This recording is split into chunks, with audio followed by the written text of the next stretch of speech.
Hello everyone welcome back to our YouTube channel Badal sir classes. So आज हम start कर जाऊँ कौन ना पंचम श्रेणी हॉलिडे होमवर्क निमंते परिवेश पाठर समस्त प्रश्न उत्तर आलोचना करवा। ता पूर्व चैनल जो मैंने भी नुआ अच्छा प्लीज चैनल को सब्सक्राइब कर रखुँ और पाखे बेल आइकन दबे ऑल नोटिफिकेशन ने प्रेस कर दिंतु। ताद्वारा कौन हम ना जितेबाला मुझे भिडियो अपलोड करी तुम निकट में सर्वप्रथम नोटिफिकेशन टी पहुँच बुझे। सो डेरी नक भिडियो को स्टार्ट करवा।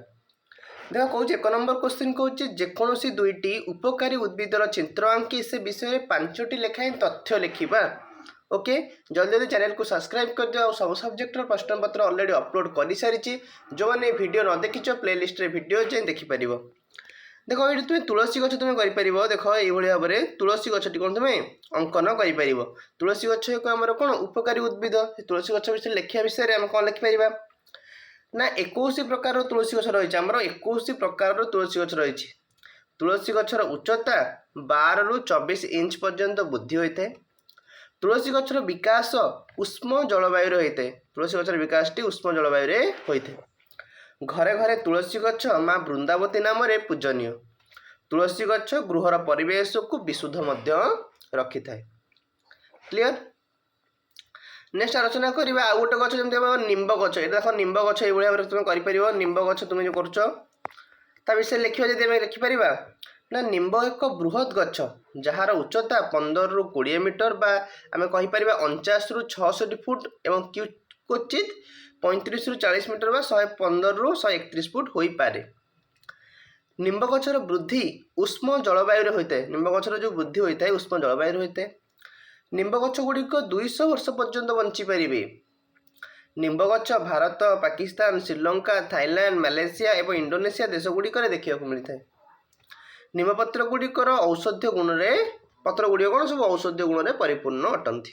क्लियर। एतक सरीगला आमर 1 नंबर। एवं आलोचना करवा 2 नंबर कौच ओडिशार 30टी जिलार नाम लिखि निज जिला विषय 5टी वाक्य लिखे। ओडिशार 30टी जिलार नाम लिख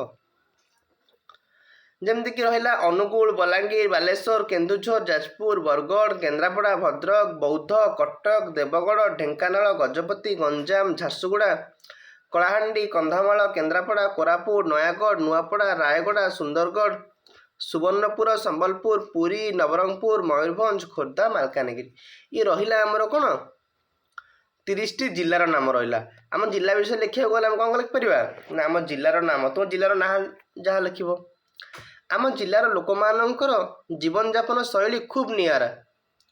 आम जिलार नाच गीत संस्कृति और परंपरा अति आनंददायक। आम जिला नई नाल एवं प्राकृतिक संपद रे परिपूर्ण। यार प्राकृतिक सौंदर्य अति मनोहर अटे। बुझिपार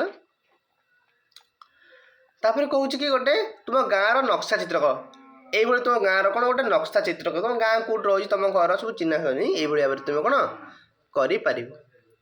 एतिक तुम प्रश्न पत्र। आशा करुँच आपको वीडियो भल लगी। जदि आपको वीडियो भल लगी निश्चित भाव में वीडियो को लाइक कर चैनल को सब्सक्राइब कर मोस्टली सांग सहित शेयर करनी। Thank you so much.